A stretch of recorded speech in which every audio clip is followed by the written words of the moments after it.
Hola, muy buenas tardes para todos y todas. Bienvenida Norma, ahí que ya está comentando en el chat. Bienvenida. Vamos a dar unos 2 minutitos para que los compañeros se vayan sumando, ¿sí?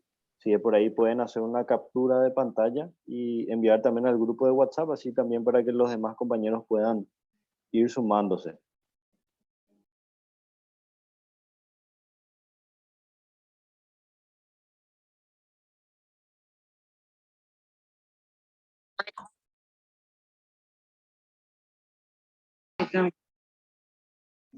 Buenas tardes, profe. ¿Qué tal?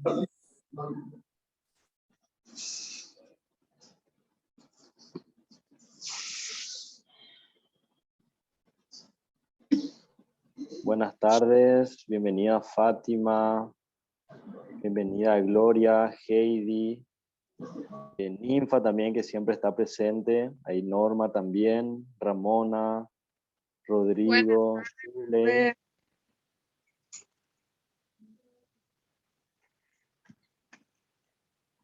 ¿Cómo estás, Ninfa? Bien, acá full preparando pan. Ah, espectacular. Me contaron que vos haces pan para vender. Sí, pan casero. Excelente, vamos a probar tu pan entonces en estos días. Bueno, También, bueno, también vamos a dale. aprender otra receta de pan casero acá para que tengas también otra receta a mano en Muy este bien, curso. eso es dietético lo que quiero aprender, ¿no? Buenísimo. Yo hago todo para engordar. Y ahora yo, todo lo contrario. Voy a estar comiendo un poquitito menos para poder bajar un poco más. Ay, qué bueno. Pero igual vamos a probar tu pan, Nifa. Sí, No te sí. preocupes. Bueno. Bueno, a ver si pueden ir enviando su captura de pantalla en el grupo. Ya vamos a comenzar. En un minuto empezamos, ¿sí?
Genial. Bueno, vamos a ir comenzando. Vamos a ir dando inicio a nuestra clase hoy para no hacerles perder también mucho tiempo.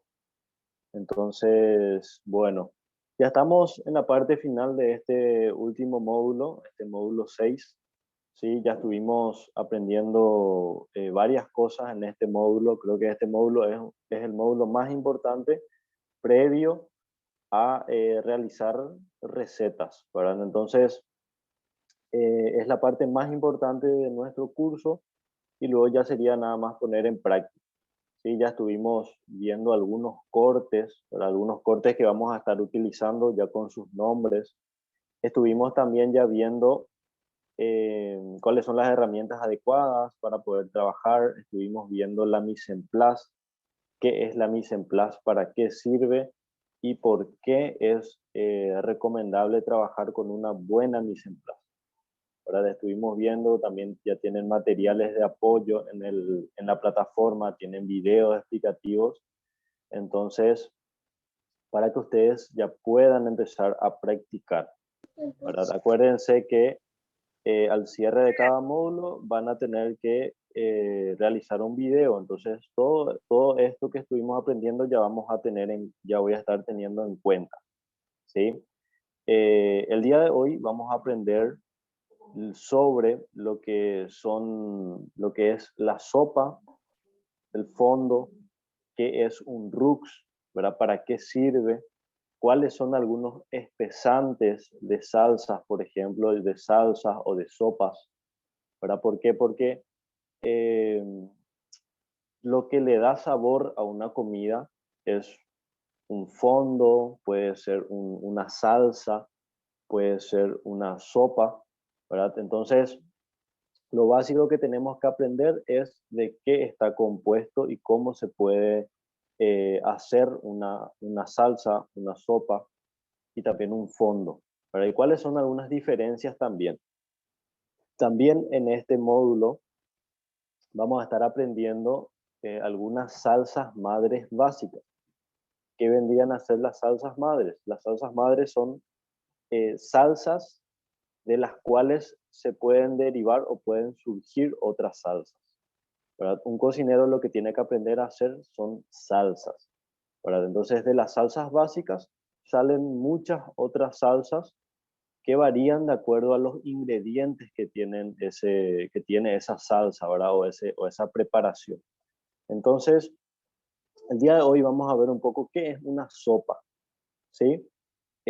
Conceptualmente, ¿qué es? Porque creo que la mayoría sabe o normalmente ya preparó o hace sopas, especialmente en invierno, o de repente también existen sopas frías que se consumen en el verano con mucho calor. Entonces, conceptualmente vamos a ver ahora qué es lo que vendría a ser una sopa, ¿sí? En este caso, la sopa es un plato alimenticio de base líquida. ¿Sí? Generalmente se utiliza agua para poder aligerarle, ¿verdad? Culinariamente es más elaborada que el caldo, ¿sí? Porque tenemos, no sé si ustedes suelen utilizar, yo hay veces que utilizo los cubitos Knorr, ¿sí? Eso es un caldito, eso vendría a ser un fondo que puede darle más sabor a tu preparación, ¿verdad? Pero primero está el fondo o el caldo, luego viene la sopa, ¿sí? La sopa ya viene a ser más elaborada que un fondo, ¿sí? En este caso, cuando se preparan las sopas, se van añadiendo el caldo de base, ¿verdad? Y también los ingredientes que darán nombre a la misma. Supongamos una sopa de cebolla, obviamente está compuesta por el ingrediente principal que vendría a ser una cebolla. Entonces, la sopa generalmente lleva el nombre del ingrediente principal que se está utilizando en esa sopa, ¿sí? Y también, según, ¿verdad? Los ingredientes que se van añadiendo, ¿sí? También con sus propiedades nutricionales. A ver si porfa pueden ir apagando sus micrófonos, por favor. A ver quién tiene prendido. Ahí está. Entonces, generalmente tiende a tener el nombre del ingrediente principal que se está utilizando, ¿verdad? También, de acuerdo a las propiedades nutricionales, también puede ser a las características de sabor, ¿sí?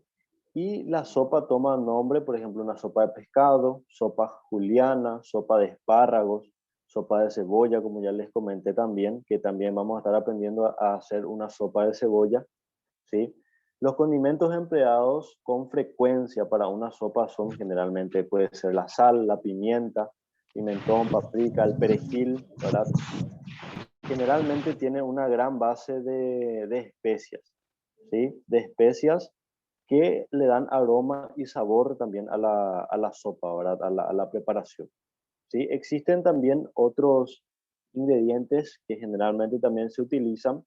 En este caso, pues, se pueden utilizar, por ejemplo, pastas, ¿verdad? Pastas cortas y secas, o también de repente arroz, que se le puede añadir, pero en cantidades menores, o sea, no vendría a ser un guiso, por ejemplo, ¿sí? Sino que tiene que ser un poco más ligera que un guiso, ¿sí? Entonces, la sopa como base tiene un caldo, un fondo, o simplemente agua, ¿verdad? Puede ser agua, pero si yo quiero darle más sabor, puedo utilizar un caldito, puedo utilizar un fondo de verdura, ¿Sí? ¿A qué le llamamos fondo? Fondo vendría a ser lo mismo que un caldo, ¿verdad? Un caldo simple, ¿verdad? Entonces, después en la siguiente diapositiva vamos a ver qué vendría a ser y cómo se hace generalmente un fondo, pero hoy en día tenemos la facilidad de que ya tenemos, y que yo utilizo bastante, ¿verdad?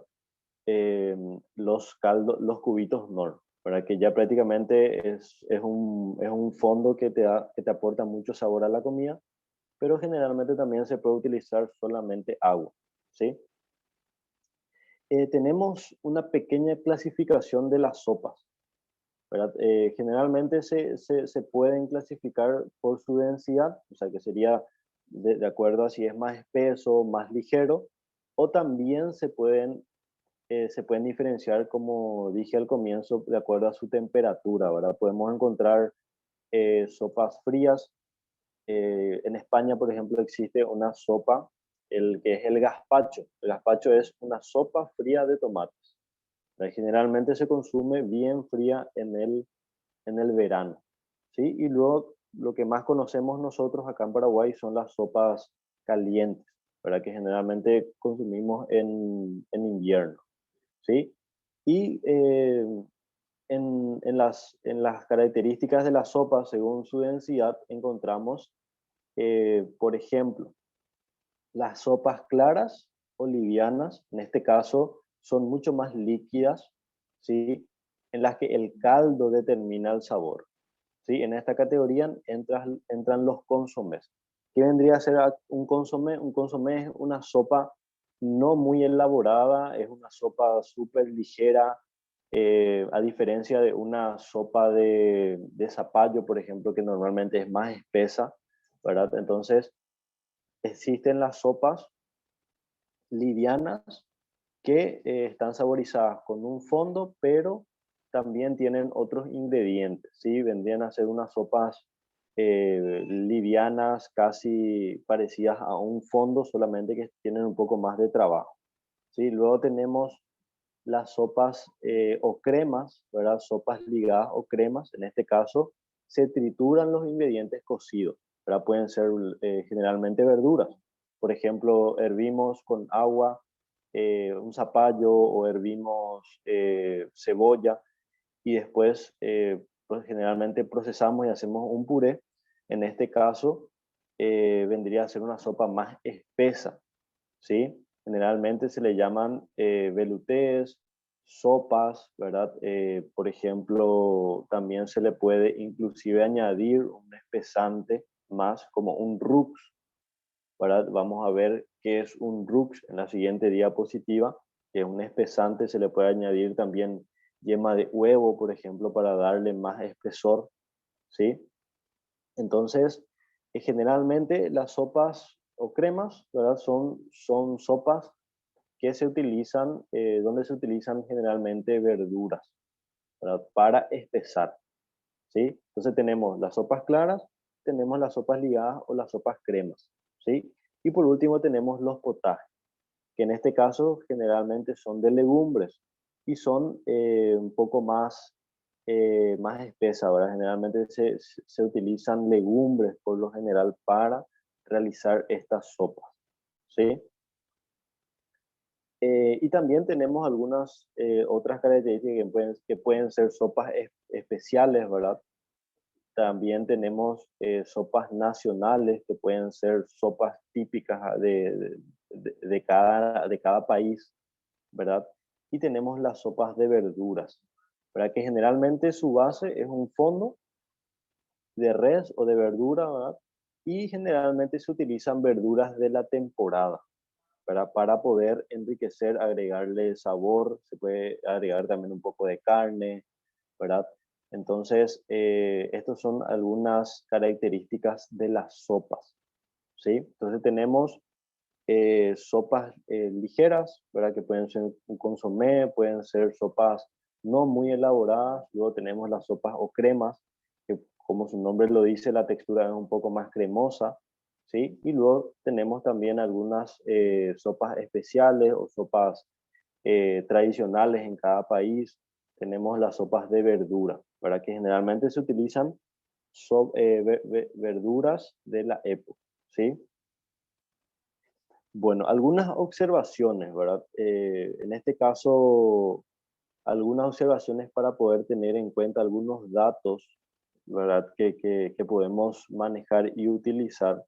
En este caso, por ejemplo, los huesos óptimos para preparar un consomé, ¿verdad? Un consomé vendría a ser, generalmente se hace de un caldo, se agregan un saborizante, puede ser un hueso, puede ser, es como un caldo no muy trabajado ni no muy elaborado. Generalmente se le da a las personas enfermas, ¿verdad? Por ejemplo, a las personas que no pueden consumir mucho o que están pasando por un proceso de problemas de mal de estómago, ¿verdad? Entonces se le puede dar un consomé, por ejemplo, que es una sopa súper liviana, súper prácticamente con muy pocos ingredientes, ¿sí? En este caso, los huesos óptimos para poder preparar un consomé de res, ¿verdad? Que en este caso es de carne de vaca, de hueso de carne de vaca, es el res asado de tira, el cual se blanquea en agua fría, ¿sí? Ya estuvimos viendo qué es blanquear, es un proceso donde se sumerge en agua hirviendo el ingrediente que vamos a utilizar por unos 15 minutos. Y después de la ebullición se agrega el fondo, ¿sí? Luego tenemos otra observación, que el jugo de limón acelera la coagulación de la clara, ¿sí? También las sopas velouté o base de vegetales, el nombre deriva a los ingredientes, al ingrediente principal. Por ejemplo, una sopa que lleva prácticamente todo cebolla, se le llama sopa de cebolla. Una sopa de zapallo, obviamente, tiene la mayor cantidad de ingredientes principales del zapallo, ¿sí? Las sopas crema, que son de base de vegetales, como ya lo dije, y las sopas puré se ligan con un roux claro solamente para evitar la separación de los sólidos y los líquidos, ¿sí? ¿Qué es un roux? ¿Qué es un RUX? En este caso, en esta siguiente diapositiva vamos a aprender qué es un RUX, cómo hacer en la clase, en las siguientes clases también, en la parte práctica vamos a aprender cómo hacer un RUX, pero la parte más importante a que yo tengo que conocer es cómo, cuáles son los ingredientes y cómo yo puedo realizar un RUX y para qué me sirve a mí un RUX. Para generalmente un RUX es un espesante. ¿Verdad? Por ejemplo, para hacer una salsa blanca, que es un nombre tradicional, es una salsa bechamel, que nosotros conocemos como salsa blanca, se utiliza leche y un espesante, que puede ser también maicena, pero en lo tradicional generalmente se empezó a utilizar el RUX. ¿Y qué es el RUX?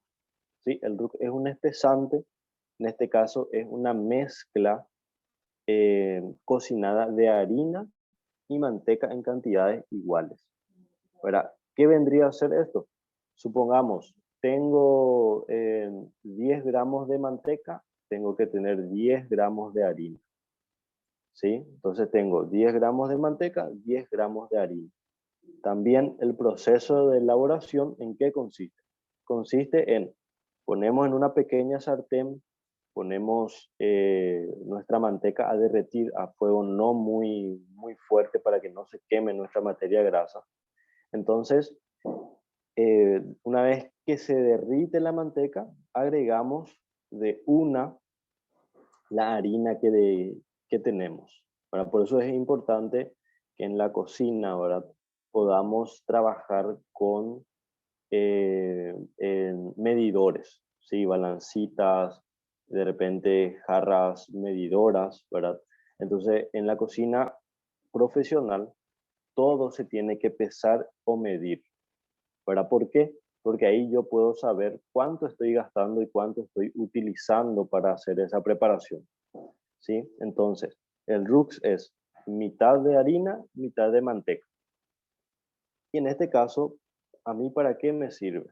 Como ya dije, el RUX es un espesante que yo puedo utilizar para espesar salsas, espesar sopas, ¿verdad? Generalmente.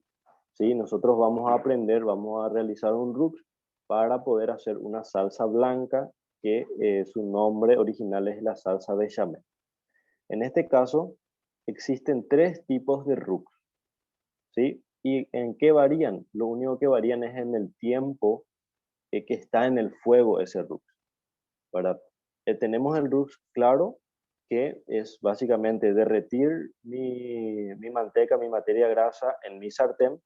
Una vez que esté todo derretida, agrego mi harina, mezclo bien y se forma como una pasta. Se va a formar como una pequeña pasta. Entonces, esa pasta, cuando utilizamos o queremos hacer un RUX blanco, que generalmente el RUX blanco se va a usar para hacer una salsa blanca, entonces lo que hacemos es, una vez que se integre todo la harina a la manteca, ya se saca del fuego. O sea, no es necesario cocinar mucho tiempo. Una vez que esté todo integrado, ya sacamos del fuego. Luego tenemos el RUX rubio o dorado, que ahí como pueden ver en el cuadro de abajo, si es que no ven bien, si están desde el celular, pueden acercar un poquitito y van a poder visualizar bien. Tenemos el RUX dorado o RUX rubio.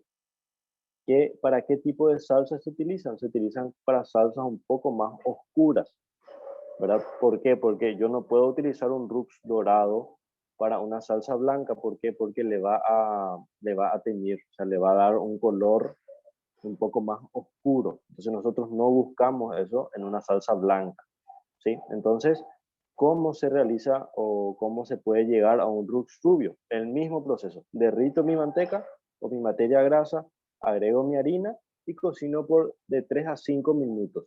Unos minutos más que el RUX blanco, ¿sí? La salsa oscura sería así mismo, Katie, una salsa madera es una salsa oscura, pero la salsa madera ya es una salsa oscura derivada, ¿sí? Eh, vamos a aprender, vamos a ver cuáles son las salsas básicas. Entonces, a partir de una salsa básica, ahí vos le vas agregando ingredientes y ya van cambiando sus nombres. ¿Verdad? Por ejemplo, una salsa champiñón se parte de una salsa bechamel y se le agrega champiñones. Entonces su nombre ya cambia. En vez de ser una salsa bechamel, ya tiene el nombre de una salsa de champiñones.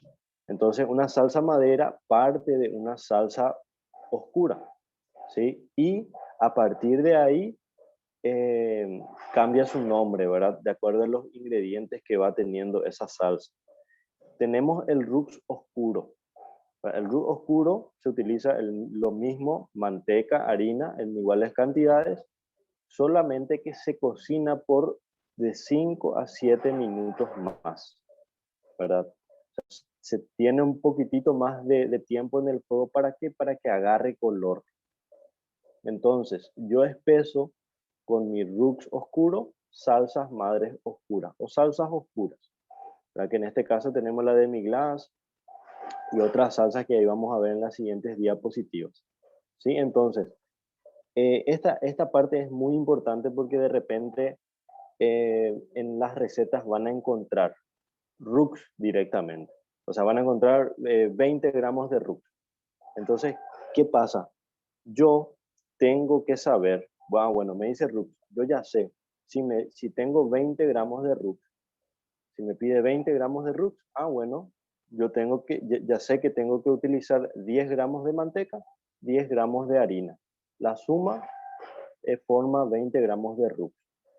Entonces, el RUX sería un espesante que utilizamos para espesar salsas y está compuesto por el 50% que vendría a ser la mitad manteca o materia grasa. De repente puede ser también margarina, pero la margarina tiene que ser una margarina que tenga el mayor porcentaje de grasa, porque hay muchas margarinas que tienen un alto contenido de agua y normalmente no se quiere compactar bien. Ya me pasó. Entonces, tenemos el RUX 50%.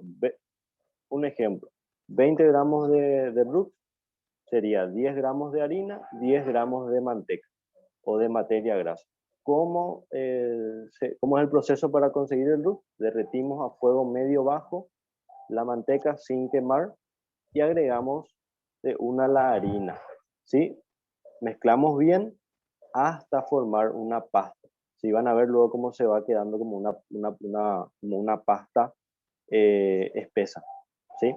Entonces, ya después les voy a mostrar cómo agregamos el Rux en esta siguiente diapositiva.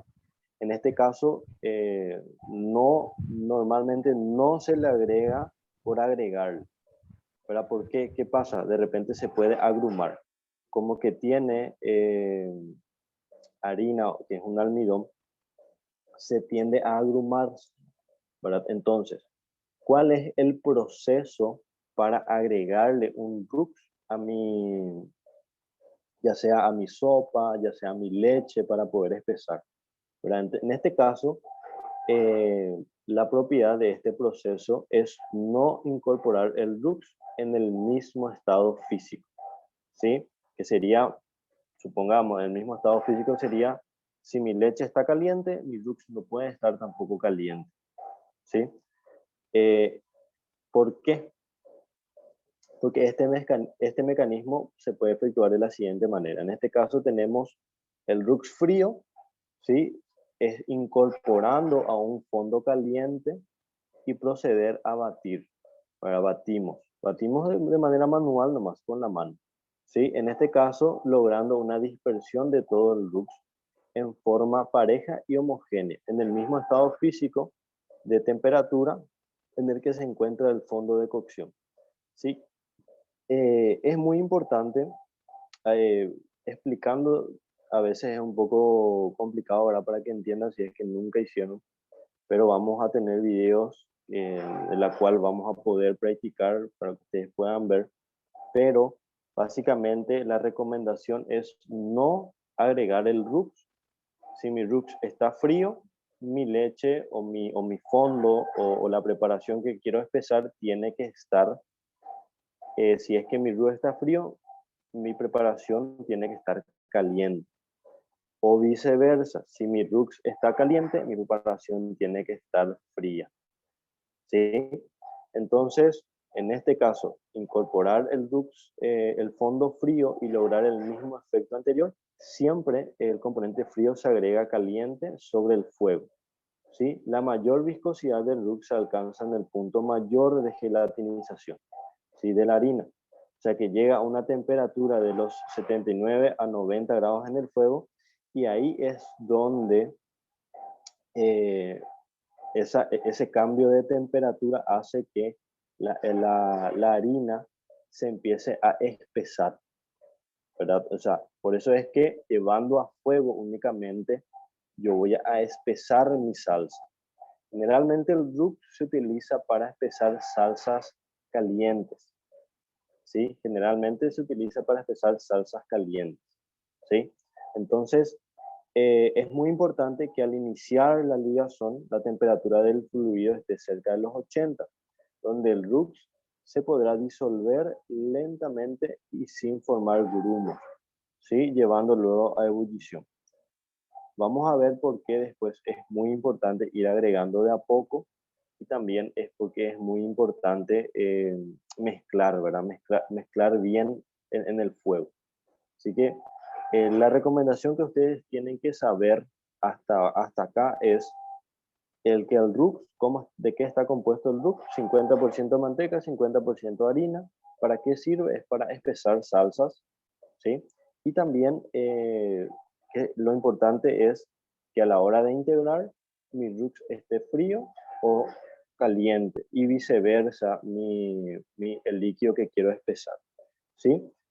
También el Rux, la cantidad de Rux depende de cómo, eh, depende de cómo quiero que sea mi salsa. Ahora, supongamos yo quiero hacer una salsa bien espesa, quiero hacer una salsa blanca para espesar mi preparación y hacer un relleno de empanada de jamón y queso. Quiero hacer jamón y queso y quiero hacer una salsa blanca bien espesa. Genial. Para ello tengo que hacer una bechamel más pesada. ¿Qué quiere decir? que tiene que tener más cantidad de RUX para que salga más espeso. ¿Verdad? Acá tenemos un pequeño cuadro, si pueden ver. Tenemos la parte donde dice salsa, tenemos en la columna donde encontramos, donde dice manteca, harina, la cantidad de RUX y el líquido, ¿sí? Y por último, el porcentaje, porque en algunas recetas van a encontrar, ya sea en internet o en lo que sea, puede ser que encuentren en porcentaje. Entonces, para que también más o menos manejen cómo vendría a ser el porcentaje, ¿sí? Tenemos una salsa liviana. Supongamos que yo quiero hacer una salsa para pasta, una salsa livianita, una bechamel súper liviana, porque quiero hacer con unos ñoquis. Entonces, lo ideal es una salsa liviana o fina. Generalmente, en un litro tiene que ir el 10%, ¿sí? ¿Cuál vendría a ser el 10% de un litro? 100 gramos. 100 gramos de RUX, ¿sí? Como pueden ver acá. Yo tengo 100 gramos de RUX, tengo un litro de leche, entonces utilizo la mitad, 50 gramos de manteca y 50 gramos de harina. Entonces preparo mi RUX y una vez preparado mi RUX, empiezo a preparar mi salsa, ¿sí? ¿Qué pasa si yo quiero una salsa mediana? Obviamente tengo que agregarle un poquitito más de RUX. En este caso, una mediana normalmente tiene un 15%, ¿sí? Siempre nos guiamos con un litro. Le saco el 15% a mi líquido, ya sea leche, ya sea un fondo. En este caso, me sale 150 gramos de RUX, ¿sí? Eso divido 75 de manteca, 75 de harina, ¿sí? Supongamos que quiero hacer una salsa bechamel bien pesada para hacer un relleno de empanada, como ya dije. Y generalmente se utiliza de 20 hasta 25% inclusive de RUX, ¿sí? Para hacer una salsa bien pesada, ¿sí? El 20% vendría a ser unos 200 gramos de RUX, ¿sí? 100 gramos de harina, 100 gramos de manteca, ¿sí? Entonces, para que puedan tener un poco una pequeña idea, ¿verdad? De en qué se utiliza una salsa liviana. Una salsa liviana generalmente utilizamos para hacer preparaciones como pastas, de repente quiero utilizar con alguna guarnición, ¿verdad? Luego tenemos la salsa mediana, que generalmente puedo utilizar para poner encima, saborizar platos principales como carne, trozo de carne. Luego una salsa pesada o muy pesada que generalmente se utilizan para rellenos, ¿sí? Para rellenos de empanada, rellenos de todo tipo, ¿verdad? Entonces, para poder un poco refrescar, utilizamos RUX para espesar, ¿sí? Y el porcentaje es de acuerdo al tipo de salsa que yo quiero hacer, ¿sí? Entonces, tenemos también, hay otros espesantes, ¿verdad? No solamente el RUX es un espesante, sino que también tenemos otros espesantes. Algunos conocemos, algunos prácticamente no se utilizan, ¿verdad? Se llegaron a utilizar, pero no se utilizan prácticamente. En este caso tenemos, por ejemplo, una manteca especial, ¿verdad? Es una mezcla de partes iguales de manteca pomada y harina. Su textura es una pasta lisa y es utilizada al final de las cocciones. También tenemos el almidón de maíz, que también se utiliza y creo que es el más utilizado, el más tradicional utilizado, que es el de la marca Maicena, ¿verdad? Generalmente conocemos como maicena, pero en realidad el producto es almidón de maíz, ¿sí? En este caso, también se utiliza como espesante. Y también lo utilizamos como espesante. También tenemos el arrobot, que es una mezcla de diferentes raíces. Se utiliza como el almidón, pero las salsas más transparentes. Su uso es muy limitado a su alto costo. ¿Sí? También tenemos almidones modificados. De repente también se pueden utilizar yemas o yema y crema para poder para poder espesar una salsa. Sí, pero generalmente no se utiliza mucho. ¿Por qué? Porque necesita una cierta temperatura para poder mantenerse. Si es que de repente baja o sube, normalmente se corta, ¿sí? También tenemos crema, manteca, también las verduras se pueden utilizar como un espesante, pero el más utilizado hoy en día es el almidón o también el Rux, ¿sí? Es lo que más tradicionalmente se utiliza, ¿sí? Entonces por eso es que tenemos que aprender a hacer, ¿sí? A ver, dice Heidi nos pregunta, ahora se consume mucha tapioca, sería un buen espesante. Y si la tapioca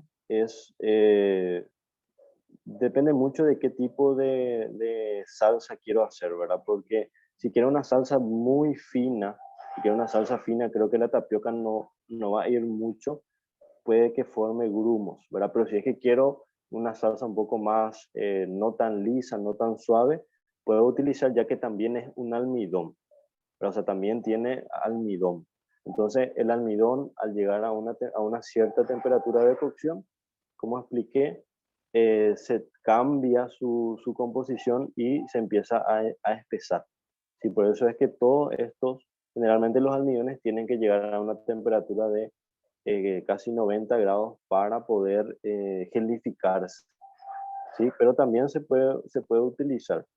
Como también dije en cuanto a los cortes, depende mucho de cuál es la textura o cómo yo quiero que se vea mi producto final. De acuerdo a eso, yo utilizo un tipo de espesante, puedo utilizar otro o utilizo otro, ¿verdad? Entonces, por eso es muy importante que podamos manejar por lo menos lo básico de de esta parte teórica para saber en el caso de que si no tengo, supongamos no tengo algún ingrediente, bueno, puedo reemplazar por algo que sí tengo, ¿verdad? Porque ¿qué pasa si es que yo me guío siempre por lo que dice la receta y no aprendo técnicas o no aprendo la parte básica? ¿Qué pasa? Va a llegar un momento donde de repente no voy a poder tener todos los ingredientes. Entonces, ¿qué pasa? Tengo otro, pero yo no sabía que también se podía utilizar, entonces no hago. Pero ¿qué pasa si yo aprendo técnicas y reemplazo ingredientes por otro? Así como ahora preguntó Heidi, también se puede utilizar porque es un almidón y ayuda a espesar, ¿verdad? Pero va a depender mucho de cuál es la textura o el tipo de producto que yo quiero tener al final, ¿verdad? Pero también se puede utilizar como que es un almidón. Bueno, seguimos. A ver, me gustaría saber si alguien tiene alguna pregunta hasta acá, hasta el momento, si le quedó claro la parte del Rux, ¿verdad? Que creo que es la parte más nueva de hoy, porque creo que la sopa sí ya de repente casi todo conocemos, ¿verdad?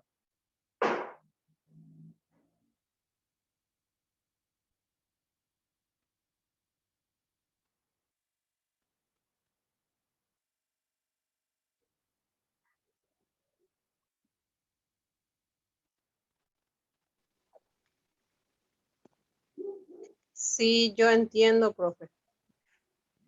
Genial, Ninfa. ¿Y vos ya llegaste a escuchar o es la primera vez que estás escuchando lo que es el RUC? Sí, sí, escuché. Mientras estoy Bueno, amasando. genial, genial. A ver, otra compañera, otro compañero que quiera comentar. En todo caso, si de repente no tienen dudas, podemos seguir.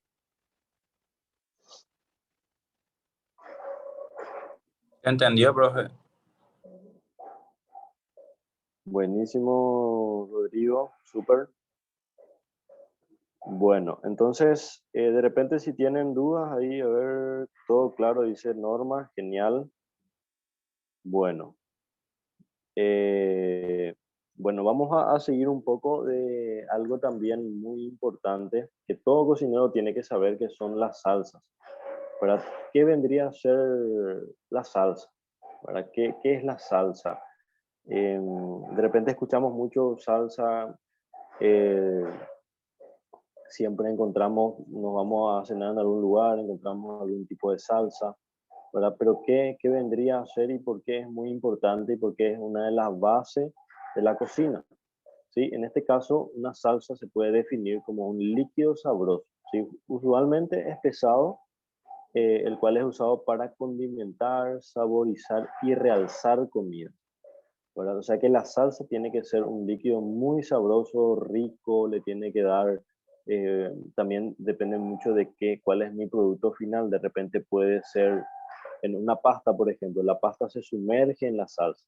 En una carne con salsa, por ejemplo, la salsa no tiene que cubrir toda la carne. Entonces depende mucho de qué tipo de plato voy a hacer, pero al final de cuentas es un líquido sabroso que le aporta sabor, le aporta textura y le realza a las comidas.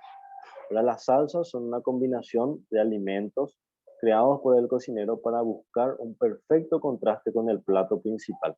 ¿Sí? Deben tener cuerpo, ¿sí? Para cubrir, por ejemplo, la superficie del alimento. Cuando se desea, debe ser rápida, tienen que ser aromáticas, ¿sí? Tienen que ser sápidas y aromáticas. Su función es realzar el sabor y aroma y aspecto de los ingredientes principales del plato. ¿Sí? Las salsas básicas tienen como base que pueden comenzar con fondo, aceites, manteca, huevos. Con ellas se forman estructuras como salsas básicas y agregando ingredientes determinados se obtienen los derivados. Así como expliqué, ¿verdad? Vamos a aprender cuáles son algunas salsas básicas y a partir de esas salsas básicas yo puedo crear otras salsas, agregándoles otros ingredientes.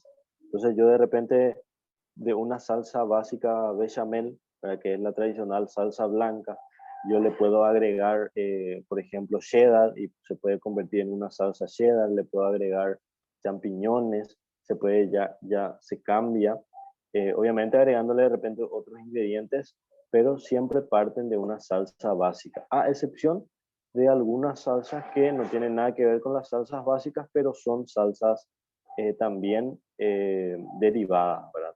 En este caso tenemos,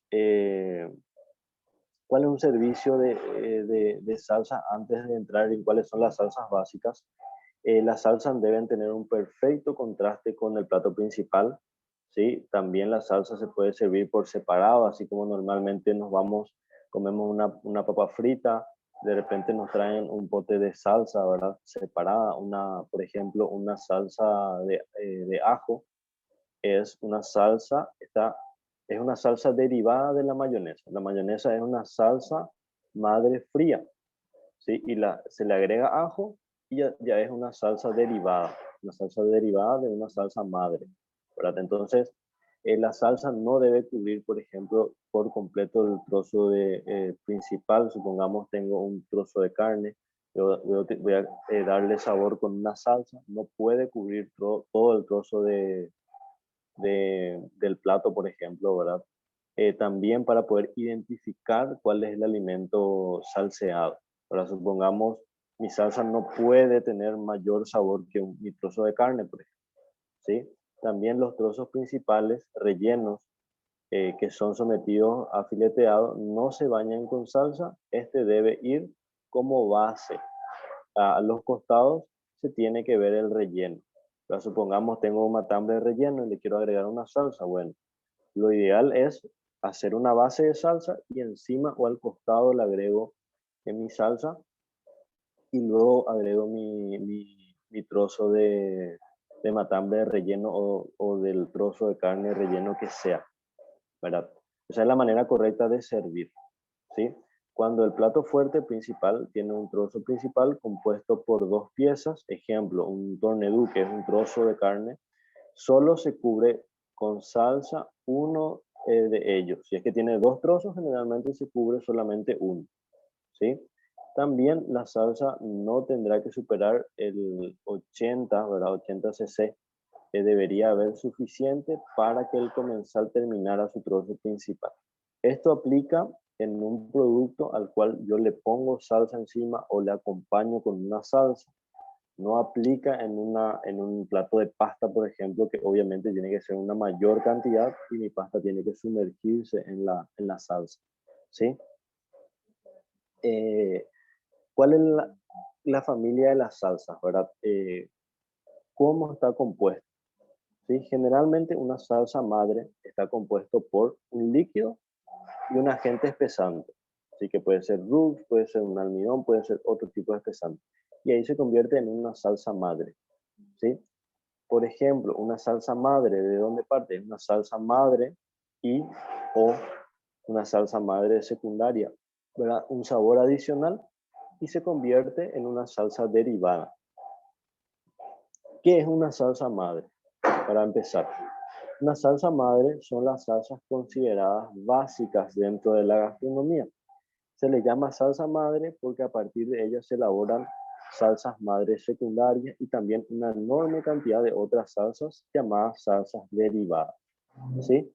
No, perdón, que dependiendo de los ingredientes que se le asigne, adquieren a su vez los nombres.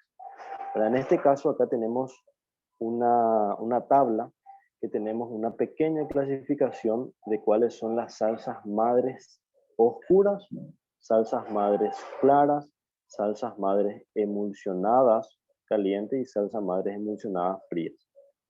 En las salsas madres oscuras tenemos una demi-glace, una española que es muy parecida a la salsa básica de tomates y tenemos una salsa de tomate.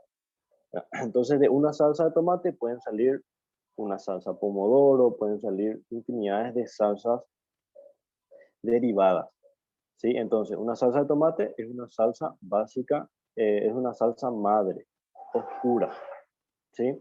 Luego tenemos una salsa madre clara, que en este caso tenemos una salsa bechamel, o como conocemos normalmente, una salsa blanca, que está hecho de leche. Y tenemos una salsa velouté. ¿Sí? Tenemos una salsa madre emulsionada caliente que muy poco se utiliza en la gastronomía, ¿verdad? Pero tenemos que mencionar que es una salsa holandesa y una bernesa. Y tenemos salsas madres emulsionadas frías que creo que todos conocen, que es una mayonesa y una salsa vinagreta, ¿verdad? Estas dos son salsas madres emulsionadas frías. ¿Qué significa emulsionadas? Que se tiene que someter a un emulsionado, puede ser un licuado, puede ser un batido, para que se puedan integrar. ¿Sí? Entonces tenemos las más tradicionales que más utilizamos son una salsa madres oscuras, de tomate, española, demi-glace, salsa bechamel y una velouté, las salsas madres claras. ¿Sí? ¿Cuáles son o cómo podemos hacer una salsa madre caliente? Por ejemplo, una bechamel. ¿Cómo está compuesto una bechamel? Una bechamel está compuesto por leche y Rux blanco. ¿Sí? Un Rux blanco. También le puedo agregar cebolla, le puedo agregar pimienta, le puedo agregar un poco de ajo, ¿verdad? Darle otros ingredientes, pero los ingredientes principales son leche y un Rux blanco. ¿Sí? Luego tenemos un fondo, una salsa velouté, que en este caso puede ser de ave, de res, de pescado. ¿Sí? Se utiliza un fondo claro, ¿sí? Ya sea puede ser un caldito Knorr o un fondo de res, de ave o de pescado, y se utiliza un Dux rubio o dorado. ¿Sí? Y de ahí tenemos una salsa velouté de ave, de res o de pescado. ¿Sí? Luego tenemos una salsa española o una demi-glace, que se utiliza un fondo oscuro y un Rux oscuro. ¿Sí? Generalmente estas dos salsas van mucho con salsas para carnes, ¿sí? Como que son oscuras. ¿Sí? Luego tenemos una salsa de tomate más un poquito de fondo para aligerar y tenemos un poco de Rux oscuro. ¿Sí? También se puede hacer una salsa de tomate sin Rux. ¿Sí? También podemos hacer una salsa de tomate sin Rux. Generalmente yo mi salsa de tomate no hago o no lleva Rux. ¿Sí? Hago un poco más simple. Y luego tenemos lo que es manteca y yemas. Como ven acá tenemos yemas para poder espesar, tenemos una holandesa y una bernesa, ¿sí? Entonces, esto es más o menos una tabla para que ustedes puedan más o menos saber bueno, cuáles son los ingredientes que generalmente llevan. No son salsas muy difíciles de hacer. Yo creo que capaz el nombre de repente sea nuevo para ustedes, pero creo que más de uno conoce, de repente ya probó, no sabía que era esa salsa, de repente no sabía que la mayonesa era una salsa madre. Entonces, es importante que podamos saber esto. ¿Por qué? Porque de repente, tengo visita, tengo en mi casa mayonesa, tengo en mi casa otro ingrediente y de esos ingredientes yo puedo crear otra salsa y de repente puedo salvar una situación. Entonces, eh, este material ustedes tienen en la plataforma, ahora pueden descargar, tienen en PDF, sí, en PDF también, de repente pueden tener en sus computadoras, pueden leer cuando de repente se olviden o de repente quieran leer. Entonces, está súper interesante y por lo menos esta parte básica para que ustedes puedan manejar, ¿sí? Y tenemos acá otro cuadro de las salsas madres frías. Tenemos una mayonesa y una vinagreta. ¿Cómo se hace una mayonesa? Generalmente con aceite y yemas o el huevo entero y licuamos, ¿sí? Tenemos una vinagreta y un aceite que en vez de las yemas utilizamos vinagre para darle sabor, ¿verdad? Entonces tenemos una vinagreta que es una salsa madre fría. Tenemos la mayonesa y la vinagreta, ¿sí? Estas salsas generalmente se consumen frías. ¿Cuáles son algunos agentes leudantes? Porque es importante que podamos manejar también esto, porque vamos a hacer tortas, vamos a hacer panes también. Y también vamos a hacer, obviamente, productos que tengan un agente leudante físico. Tenemos agentes leudantes químicos, biológicos y leudantes físicos, ¿verdad? ¿Qué es un agente leudante? Un agente leudante son compuestos, ¿verdad? O en este caso es lo que le da textura, lo que le da sabor y lo que generalmente le hincha a la torta o le hincha al pan, para que tenga la textura del pan. Eso es un agente leudante, ¿verdad? Pueden ser agentes leudantes químicos. ¿Qué es un agente leudante químico? En este caso son compuestos químicos que actúan en presencia del líquido y las altas temperaturas. El más conocido, yo creo que la mayoría conoce, hay gente que conoce, es el polvo de hornear, ¿verdad? Que generalmente se le pone a las tortas, de repente puedo ponerle a mi chico guazú, ¿verdad? Para darle un poco más de altura, ¿verdad? Entonces, necesita agua y necesita temperatura. Por eso es que el polvo de hornear se activa en el horno, ¿sí? A altas temperaturas se activa y crece. Luego tenemos el bicarbonato de sodio, que también se puede utilizar como un agente leudante químico, el bicarbonato de amonio, el cremor tártaro también, ¿sí? Que generalmente se utiliza para espesar productos fríos, ¿sí? Por ejemplo, esas salsas que generalmente compramos del súper, la picante o de repente otras salsas, generalmente tiene cremor tártaro para hacer un poco más gelatinoso la textura de ese producto, ¿sí? ¿Cuáles son los agentes leudantes físicos? Vendría a ser cuando batimos a mano o a la batidora, ese es un agente leudante físico. ¿Por qué?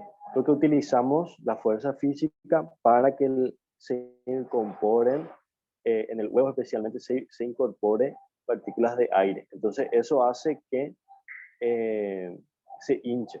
Para un bizcochuelo básico no utilizamos, por ejemplo, no se utiliza polvo de hornear, no se utiliza ningún agente leudante, se utiliza la fuerza de la batidora o del batido para que ingresen partículas de aire a tu batido y que eso en el horno crezca, ¿sí? Y por último tenemos el agente leudante biológico, que en este caso el más conocido de todo es la levadura, ¿sí? Que en este caso está constituida por microorganismos. Como habíamos dicho, tenemos microorganismos buenos también. No todos los microorganismos son malos. En este caso, la levadura lleva un microorganismo para ayudar a la fermentación. ¿Sí? Es un hongo que ayuda gracias a si tiene buena temperatura. Por ejemplo, cuando hagamos pan van a ver que la masa que hacemos de repente empieza a inflarse. Cuando hace mucho calor, hay mucha humedad, empieza a doblar su tamaño y eso es porque el pan está fermentando. ¿Y qué le hace la fermentación? Le da sabor, especialmente realza el sabor en el pan, ¿sí? Entonces, requiere un tiempo mayor que los otros leudantes para actuar, ¿sí? Por ejemplo, el polvo de hornear, como dije, se mete al horno y ahí se activa. Pero en cambio, la levadura tiene un pequeño tiempo para que pueda fermentar, ¿sí? Y también durante el horneado el alcohol se evapora, pero el gas carbónico se queda atrapado en la red del gluten. Por eso es que tenemos panes, ¿verdad? Los panes son esponjosos, ¿sí? Hacemos una masa súper chiquita, dejamos un tiempo ahí, leuda y dobla su tamaño, metemos al horno y al cocinarse tiene buen sabor y también tiene una textura súper esponjosa. Entonces eso es lo que produce la levadura, la fermentación en la masa de pan, ¿sí? Todo eso vamos a ir aprendiendo en la práctica, ¿verdad? Pero para que ustedes sepan por qué se utiliza levadura, ¿verdad? En el pan, por qué tiene que tener buena temperatura para que pueda doblar su tamaño, pueda fermentar, ¿verdad? ¿Por qué no tengo que tocarle fuerte al pan mientras que está leudando? Porque se puede bajar. Entonces, todo eso vamos a aprender en la clase de pan casero, vamos a aprender a hacer pan chip también. Entonces, para que puedan estar atentos a los videos, puedan practicar. Entonces, todo eso vamos a estar realizando y tenemos dos tipos de levadura, la levadura fresca y la levadura seca, ¿verdad? En este caso existe una pequeña diferencia entre la levadura fresca encontramos en el súper en la parte fresca, la levadura seca encontramos en sobrecito, ¿sí? También la diferencia es si es que, por ejemplo, no encuentro levadura fresca, en mi receta me dice 50 gramos de levadura fresca y yo no tengo levadura fresca, solamente encontré levadura seca. Puedo utilizar en vez de 50 gramos de levadura fresca, se puede utilizar hasta 20-25 gramos de levadura seca, porque es mucho más concentrado que la levadura fresca. ¿Sí? Entonces, esto también es otro dato, pero tenemos levadura fresca y levadura seca. ¿Sí? La mitad generalmente se llega a utilizar de la levadura seca en reemplazo de la levadura fresca, ¿sí? Y esto fue todo por el día de hoy, la parte de hoy, ¿verdad? En la siguiente y en la última clase vamos a estar viendo lo qué es el queso, los aceites, que es muy importante de repente saber. Van a ver que eh, datos importantes que no sabían en la siguiente clase sobre el aceite. ¿Por qué? Porque hay mucha gente que quema el aceite y eso le da un sabor raro a la comida y también ya no es saludable para la salud. Entonces, hoy aprendimos lo que son las salsas, los espesantes, ¿verdad? Que es una sopa, ¿sí?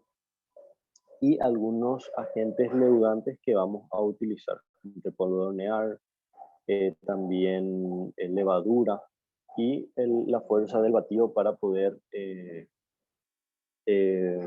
leudar nuestro producto final, ¿sí?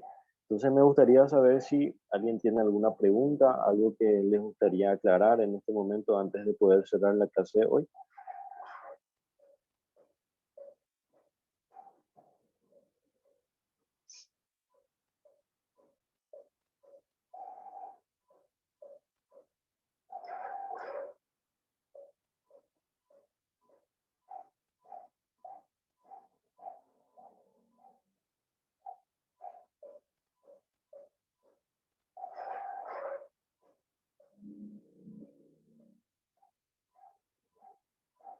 Buenas tardes, Ramona.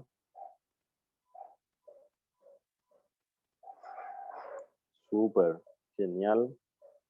A ver si para los demás compañeros también, compañeros y compañeras, Profe, Sí, quería hacerle Camila. una pregunta.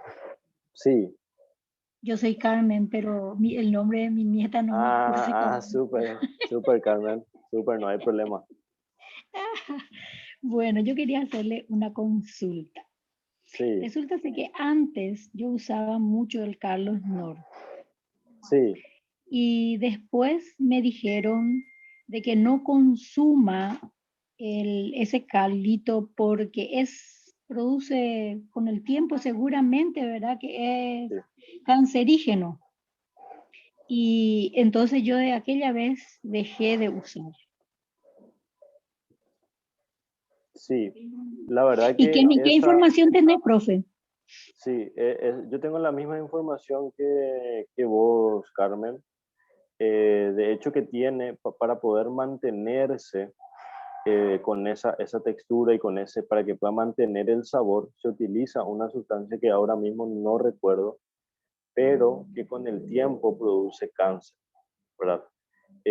Al igual que miles de productos que hoy en día encontramos produce cáncer, también el caldo Nor produce con el tiempo cáncer. La sustancia que tiene el cubito también con el tiempo produce. Por eso es que de repente puedo utilizar, pero de repente yo puedo hacer mi propio fondo, solamente que la diferencia de costos y de tiempo es mucho mayor. Para hacer un fondo por ejemplo, un fondo oscuro, yo tengo que cocinar mínimo 8 horas huesos de carne. O sea, tengo que dejar prácticamente una noche ahí cocinando a fuego bajo mi agua con trozos de hueso horneado previamente y luego sumerjo en agua, ¿verdad? Entonces, los vegetales sí de repente yo les digo como yo generalmente hago un fondo de verdura, que también queda buenísimo. Todos los vegetales, de repente la parte de la cebolla que no utilizo, la parte del morrón que de repente tiramos, puedo poner en agua hirviendo, de repente con trozos de cebollita de verdeo. Entonces, puedo hervir unos 40 a una hora en agua, en buena cantidad de agua. Entonces, ahí yo puedo tener un fondo de verdura, ¿verdad? Pero para realizar un buen fondo oscuro generalmente lleva mucho más tiempo. Pero esa información que tenés, Carmen, también es la información que yo tengo y es totalmente cierto. Así que mientras más natural hagan también sus comidas, obviamente es muchísimo mejor. ¿Verdad? Yo particularmente recomendé eso porque hay veces que utilizo, hay veces que no, ¿verdad? Hay veces que de repente utilizo agua nomás, o hay veces que yo hago mi propio fondo. De repente, por ejemplo, hervimos pollo, ¿verdad? Hervimos pollo y el agua tiramos.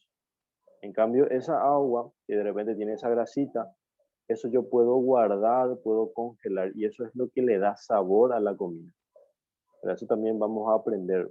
Por ejemplo, hiervo pollo y ese caldito en el que herví, yo puedo usar para saborizar mi comida, ¿sí? Entonces, hay algunas maneras en las cuales yo puedo suprimir y no comprar otras cosas, ¿verdad? Entonces, para que podamos, y eso se logra también mucho en la práctica, leyendo, investigando un poco, viendo videos, ¿verdad? Entonces, es un poco difícil que en este curso que dura prácticamente 2 meses y algo podamos saber todo eso, ¿verdad? Entonces, yo les invito a que puedan, ahora con la información, puedan ir también investigando un poquitito más, ¿verdad? Porque de repente también la salud tiene que ir de la mano con lo que es la comida, la gastronomía, ¿verdad? Entonces, no sé si también quedó claro, Carmen. Gracias, muy amable y está muy bien la explicación. Dale, Carmen. Gracias, muy amable. A ver, otra duda antes de poder terminar, otra aclaración también, ¿verdad? Todo es bienvenido.